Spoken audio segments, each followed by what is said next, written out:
প্রিয় 2025-26 শিক্ষাবর্ষের শিক্ষার্থীগণ, এই বছর তোমাদের অ্যাডমিশন জার্নির সমাপ্তি খুব শীঘ্রই হতে চলেছে। 17 জুলাই ঢাকা সেন্ট্রাল ইউনিভার্সিটির বিজ্ঞান ইউনিটে অ্যাডমিশন পরীক্ষার মাধ্যমে তোমাদের বিজ্ঞান ইউনিটের শিক্ষার্থীদের অ্যাডমিশন জার্নি শেষ হতে চলেছে। আর ঢাকা সেন্ট্রাল ইউনিভার্সিটি অ্যাডমিশনের কিছু রিকোয়ারমেন্ট রয়েছে। এই ভিডিওর মাধ্যমে তোমরা তা জানতে পারবে। তোমরা দেখতে পাচ্ছ প্রথম 3টির সময়সীমা ইতিমধ্যে সমাপ্ত হয়েছে।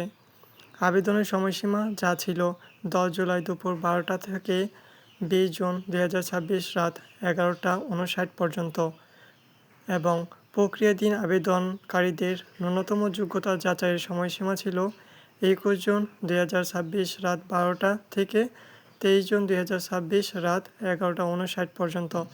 আবেদন ফি জমা দেওয়ার সময়সীমা 10 জুন 2026 দুপুর 12টা থেকে 27 জুন 2026 রাত 11টা 59 পর্যন্ত সময়সীমা ছিল। আর ঢাকা সেন্ট্রাল ইউনিভার্সিটির বিজ্ঞান ইউনিটের অ্যাডমিশন পরীক্ষাটি অনুষ্ঠিত হবে 17 জুলাই 2026 সকাল 11টা থেকে 12টা পর্যন্ত এবং ফলাফল প্রকাশের তারিখ ঘোষণা করেছে 20 জুলাই 2026। বিষয় বরাদ্দের তারিখ 22 জুলাই থেকে 6 আগস্ট 2026 পর্যন্ত। ভর্তির সময়সীমা 13 আগস্ট থেকে 27 আগস্ট 2026 পর্যন্ত এবং ক্লাস শুরুর তারিখ 6 সেপ্টেম্বর 2026। আরও কিছু শর্তের মধ্যে রয়েছে ভর্তি পরীক্ষার প্রশ্ন 2026 সনের উচ্চ মাধ্যমিক পরীক্ষা অনুসৃত পাঠ্যসূচি অনুযায়ী প্রণীত হবে এবং প্রত্যেক আবেদনকারীকে পদার্থবিজ্ঞান ও রসায়ন সহ মোট 4টি বিষয়ের প্রশ্নের উত্তর দিতে হবে। প্রতি বিষয়ের জন্য মোট নম্বর 25। যে সকল শিক্ষার্থী উচ্চ মাধ্যমিক অথবা সমমান পর্যায়ে পদার্থবিজ্ঞান, রসায়ন, গণিত ও জীববিজ্ঞান বিষয়ে অধ্যয়ন করেছে তারা এই সকল বিষয় পরীক্ষা দিবে।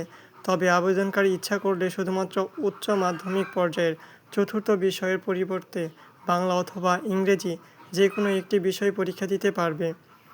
যে সকল প্রার্থী উচ্চ মাধ্যমিক অথবা সমমান পর্যায়ে পদার্থবিজ্ঞান, রসায়ন, গণিত ও জীববিজ্ঞান 4টি বিষয়ের মধ্যে যে সকল বিষয় সর্বোচ্চ 2টি অধ্যয়ন করেনি তাদের সেগুলো পরিবর্তে বাংলা অথবা ইংরেজি বিষয় পরীক্ষা দিয়ে মোট 4টি বিষয়ে পরীক্ষা দেওয়ার শর্ত পূরণ করতে হবে।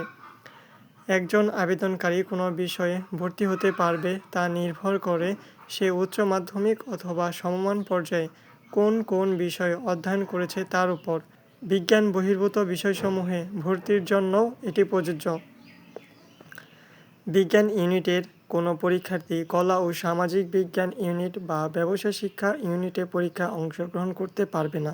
তবে যদি কোনো শিক্ষার্থী বিজ্ঞান ইউনিটে হতে কলা ও সামাজিক বিজ্ঞান ইউনিট এবং ব্যবসায় শিক্ষা ইউনিটের কোনো বিভাগে ভর্তি হতে ইচ্ছুক হয় তাহলে ভর্তি পরীক্ষায় উত্তীর্ণ হওয়ার পর অনলাইনে বিভাগ পছন্দ ক্রম ফর্ম পূরণের সময় তা উল্লেখ করতে হবে এবং বিধি মোতাবেক মেধার ভিত্তিতে আসন সংখ্যা অনুযায়ী বিভাগ নির্ধারণ করে ভর্তি প্রক্রিয়া সম্পন্ন করতে হবে।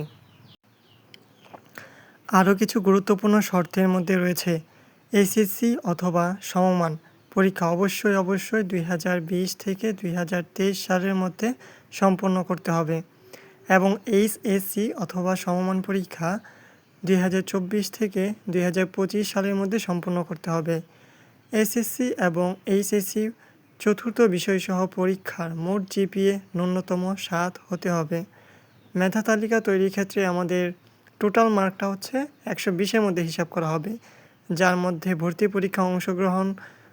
পরীক্ষার মাধ্যমে 100 পরীক্ষার মার্ক হিসাব করা হবে এবং রেজাল্টের মধ্যে এসএসসি এবং এইচএসসি রেজাল্টের জিপিএকে 2 দ্বারা গুণ করে যোগ করতে হবে। অর্থাৎ টোটাল মার্ক হচ্ছে 120 সমান এক্সামে 4টা বিষয় থাকবে, পদার্থ, রসায়ন এবং বায়োলজি অথবা ম্যাথ এই দুইটার মধ্যে যে অপশনাল থাকবে চাইলে এটাও দিতে পারি অথবা অপশনালের পরিবর্তে বাংলা অথবা ইংলিশ এই 4টা সাবজেক্ট আমাদেরকে পরীক্ষা দিতে হবে। 4টা পরীক্ষার প্রত্যেকটাতে 25টা করে এমসিকিউ থাকবে, মোট 100 এবং এসএসসি জিপিএর সাথে 2 দ্বারা গুণ প্লাস এইচএসসি জিপিএর সাথে 2 দ্বারা গুণ করতে হবে।